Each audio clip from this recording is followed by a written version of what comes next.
महाभारत महाकाव्य की जितनी भी बातें की जाएं उतनी ही कम लगती हैं। जितनी बार आप इस महाकाव्य को पढ़ेंगे, जितनी बार आप इससे जुड़े टीवी सीरियल या कहानियों को देखेंगे, आपको हर बार कुछ न कुछ नया मिल ही जाता है।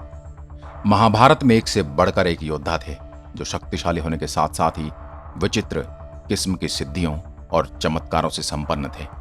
श्री कृष्ण तो स्वयं भगवान विष्णु थे, लेकिन उनके समक्ष और सामने जो योद्धा लड़ रहे थे वो भी किसी से कम नहीं थे। कुरुक्षेत्र के युद्ध में इन योद्धाओं के मायावी कारनामों ने इतिहास रच दिया।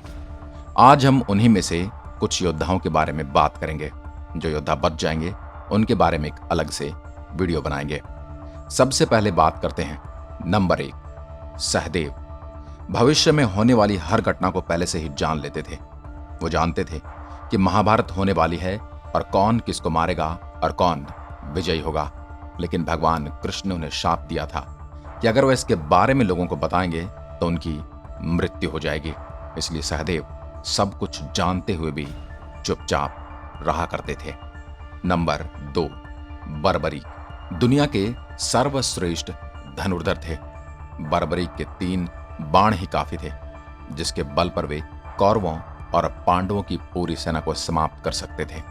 युद्ध के मैदान में भीम पौत्र बर्बरीक दोनों खेमों के मध्य बिंदु पर एक पीपल के वृक्ष के नीचे खड़े हुए और यह घोषणा की कि मैं उस पक्ष की तरफ से लड़ूंगा जो हार रहा होगा, जो कमजोर होगा। लेकिन श्री कृष्ण ने युद्ध के पहले उन्हें भी ठिकाने लगा दिया। उनका शीश मांगकर आज उन्हें खाटू श्याम के नाम से जानते हैं और इनकी पूजा होती है। नंबर 3, महाभारत युद्ध में संजय। वेदादि विद्याओं का अध्ययन करके वे धृतराष्ट्र की राजसभा के सम्मानित मंत्री बन गए थे। आज के दृष्टिकोण से वे टेलीपैथिक विद्या में पारंगत थे। कहते हैं कि गीता का उपदेश 2 लोगों ने सुना, एक अर्जुन और दूसरा संजय। सैकड़ों किलोमीटर दूर बैठे संजय ही धृतराष्ट्र को युद्ध का वर्णन प्रतिदिन सुनाते थे। नंबर 4, गुरु द्रोणाचार्य के पुत्र अश्वत्थामा। ये हर विद्या में पारंगत थे।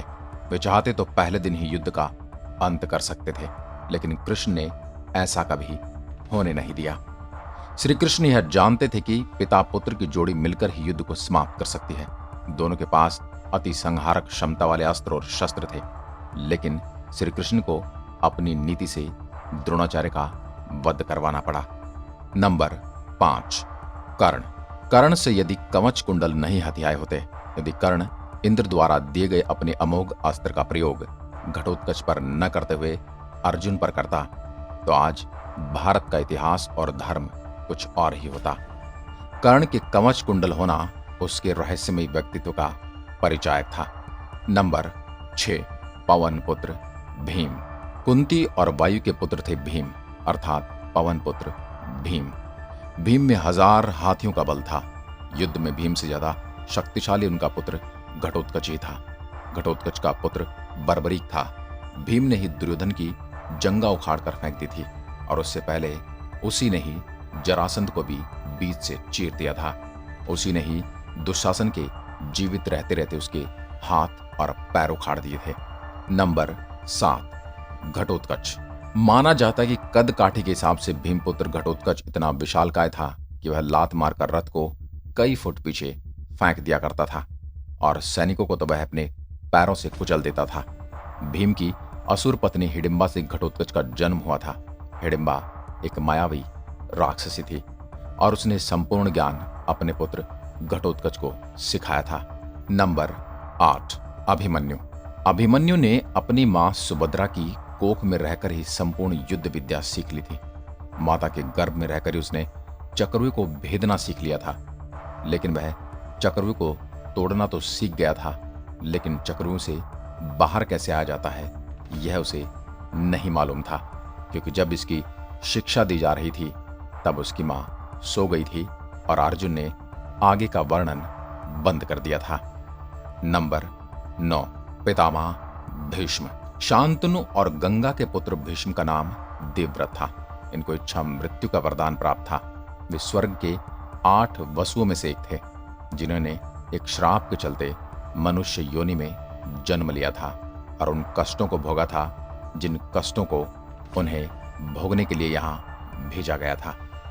नंबर 10, दुर्योधन। दुर्योधन का शरीर वज्र के समान कठोर था, जिसे किसी धनुष या अन्य किसी हथियार से भेदा नहीं जा सकता था। लेकिन उसकी जांग श्री कृष्ण के चलते प्राकृतिक ही रह गई थी, क्योंकि श्री कृष्ण ने ही उसे बताया था कि अपनी मां गांधारी के समीप जाने से पहले उसे कम से कम केलों के पत्तों से अपनी जांग और विशेष अंग को तो ढक ही लेना चाहिए।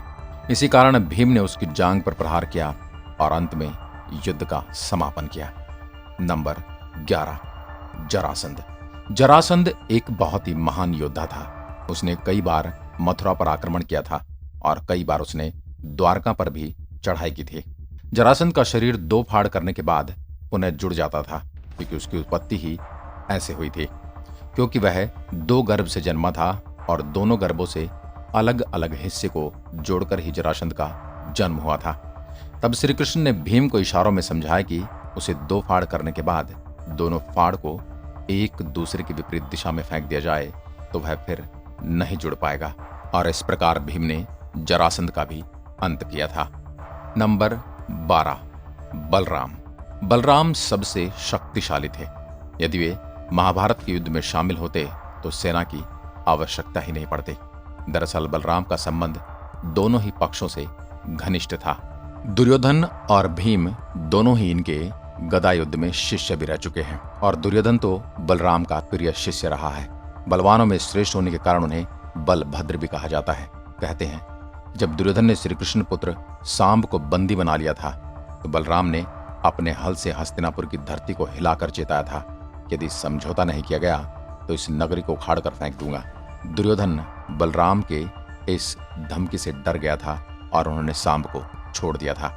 नंबर 13, इरावन।